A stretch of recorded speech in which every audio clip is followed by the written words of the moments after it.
Listener, it's me, Julius Reed. You're listening to the NeverFap Deluxe Daily, and here is our theme tune.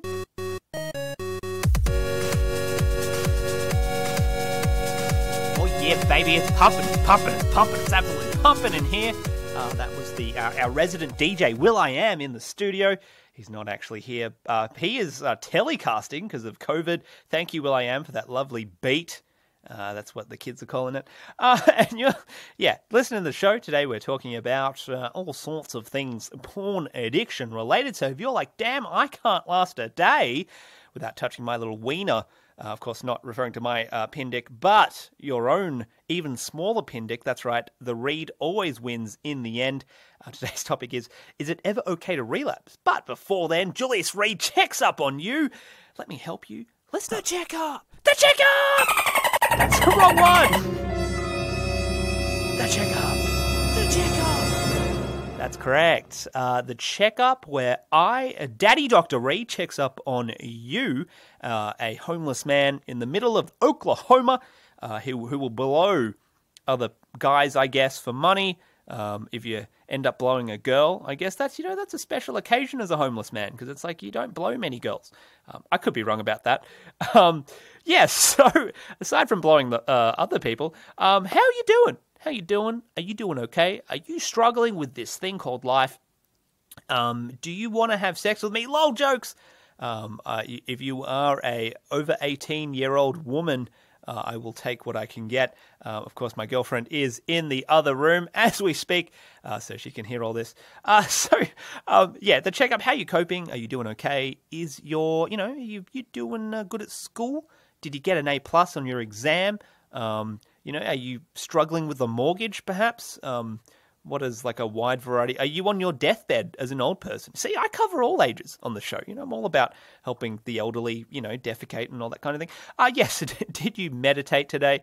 That's something you should be doing daily. And if you're not, then check out the NeverFap Deluxe website. Clearly, you have no idea what you're doing.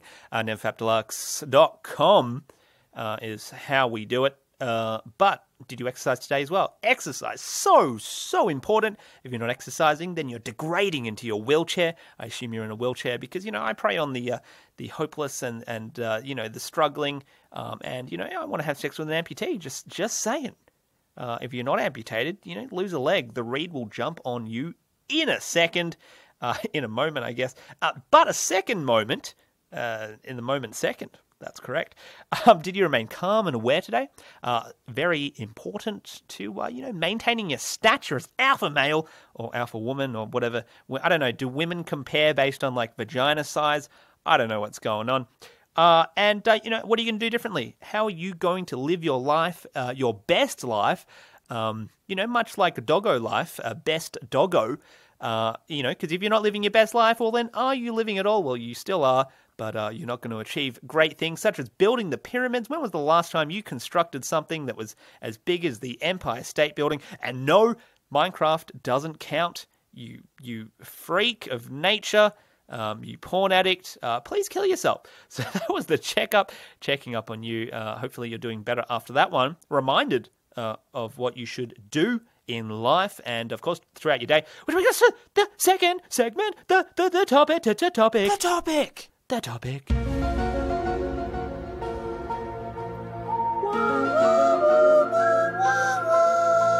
It's the topic. Today's topic is it ever okay to relapse? That's what I'm talking about today. Short answer, no. Is there a fail sound effect? There we go. No. It's never okay to relapse. No matter how much you are rationalizing it, I'll be like, I need to relapse, retarded. That's what you sound like. Or maybe you don't. Maybe you actually sound better than me. Then I'm sad. Jesus. All right, that's the wrong sound effect. So, if you're thinking about relapsing, then basically what it means, in a nutshell, is that you don't have a solid mental health strategy down. You haven't quite figured out exactly what it is that you need to do in order to remain mentally balanced. And that's okay because, especially if you're starting out, there's a lot of things to consider. And especially if you haven't been aware for a long time or you're not aware of all your behaviors, then, it's kind of to be expected because it's like, well, if you're not aware of something or you're not aware of what to change, well, then how can you know how to change it? So yeah, it basically means practice, practice, practice. You need to keep practicing, developing your awareness, sticking to your meditation routine. If you're finding that, you're benefiting particularly from your meditation, up the ante. As I say, frequency trumps duration. So the more times that you can meditate, the better off you'll be throughout your day because you'll be maintaining balance easier. That's correct. From Mumbai. Hello, dear Mumbai listener. Thank you. I had nothing. So it just basically means you don't have a solid mental health strategy down, and you need to work on that. A great thing that you can do, that I do, when I'm struggling, is at the start of my day, I write down a list of things that I want to change from the day before. So, for example, and this is really great as well for developing your awareness, but you can identify, maybe I spent a little too much time on the internet. Or maybe I spent too much time reading a news website and that impacted me in X, Y, and Z. So that's awareness. That's essentially what awareness is. It's identifying those things and so that you can change those behaviors. So you can go, well, listen, I'm just not going to go on that site today. And that's how it's going to help you. Getting that mental health strategy down. And, basically how I would describe it is that you are only as effective as your mental health strategy. Your mental health strategy is your strategy, right? You can't, if you deviate from it, well, then obviously, you're leaving your recovery to chance. And as we all know, that ends poorly because you'll be like, oh, yeah, well, what if I just peak a little bit? It's like, well, is that in your strategy? No, but and the next minute you're actually watching porn and you're like, damn, now I got to whack a fat one out. I don't know if kids describe it like that these days. Maybe us oldies whacking a fat one. I feel disgusted. So, because recovery is not a matter of trying to wing it. Okay, it's about resolve because, when you try and wing it, that's the kind of BS that, it gets you a month and then you relapse. You're like, oh, what happened? It's like, well, you tried to wing it, buddy. You didn't stick to the process. The process is pretty simple. The process never changes. And when you deviate from the process, by golly gosh, you cannot guarantee that you will recover or you will get to your goal. Ultimately, what we're trying to do is maintain mental balance. When you don't have mental balance, you don't have urges and you don't struggle because, you're mentally balanced. Urges are a result of not being mentally balanced. And that's the funny thing. It's like, well, how do I control my urges? It's like, well, it's not really about controlling your urges. It's about controlling your mind. And, urges are just a symptom of that. Develop your awareness, blah, blah, blah, blah, blah, blah, blah, blah, blah, blah. Basically, there's no valid reason to relapse. But of course, if the alternative, the thing with relapsing and porn is that it's a coping mechanism, right? It's something that you do because you do not know any other coping mechanisms. So identifying that obviously is a great place to start. And if the alternative to relapse is, drinking alcohol or, beating your wife, all I will say is that, it's better to cope than not to cope at all. It's hard you can't just move on from porn by not watching porn. You have to replace that coping mechanism with something else. In the case of meditation, go meditate. You get to a point with your coping where you literally can just dissolve those emotions. So, you're frustrated or whatever. It's just like, yeah, let's dissolve that bastard. And bam, you're in a calm state. That's what healthily coping is all about. It's about having that, the mental fortitude, well, I guess not fortitude, the mental agility, like a Pikachu or something. Use agility! Oh, evasion up too. That's my Pokemon nerd coming out. So it's, basically, that's the Dimax of it. You are replacing porn with a healthier coping mechanism, and that's good for everyone. So that was the topic, which brings us to everyone's favourite segment, the viewer mail. The viewer mail. The viewer mail! That really hurts my throat to shout so much, but all that anger, that passion, I'm a sexy Latino man waiting to take you away.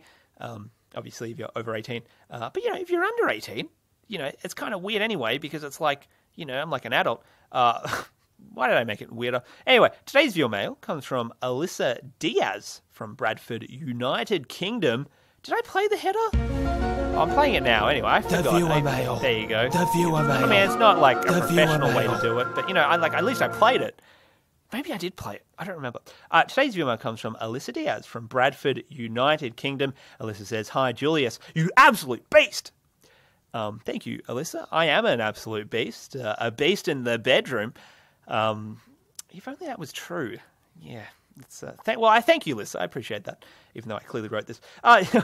She says, what's your favourite sexual position, especially with other men? Well, Alyssa, personally, I like... I like to crawl into a ball and cry as my partner hits me and tells me how worthless I am. I call it the Julius Reed. So yeah, that's clearly my favourite sexual position, the Julius Reed, where you curl up into a ball and get beaten, essentially. The reverse cowgirl is, one move that's, one of my favourites that I invented back in the late 80s. I was a daring pornographer seeking new ways to thrill and entertain. And I thought, damn, let's, do that. What even is the reverse cowgirl? I don't know, but I figured it out back then. I was like, let's just get the girl and put her in like a reverse position or something. Yeah, and it was hot. And obviously, succeeded. When it's with a gay person, as an obvious homosexual myself, I like to punch him in the back of the head while screaming, "I'm a gay man," from the top of my lungs. That's another favorite from the Reed. And then I take their wallet and never call them back again because a priest told me not to do it, and I'm naughty. Oh man, I wrote this. I wrote these jokes. I'm the devil. I'm the devil. I should go to hell. Probably already there. But in general, however, I will admit that I'm a gentle lover. Usually I won't have sex with you until I first meet your mother and father, as well as have sex with your siblings, because the Reed is a whore. Thank you. That's not the one. Oh no, where's the kids cheering?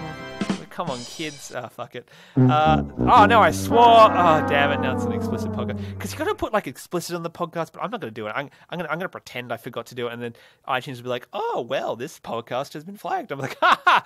Oh, what do you mean? What do you mean? Oh, look, there's porn, and then I'll run away. So, yeah, that's the end of the show. Thank you for listening, dear listener. Porn addict, you sick bastard. Go home. Go back to your computer, you sicko. Yeah, that's the end of the show. Facebook, Twitter, Discord, Reddit. Check us out on... Yeah, we've got a subreddit. We've got an active Discord. Check it out there. Email us, NeverFapDeluxe@gmail.com. And write a nice review. Do something nice for me. God damn it.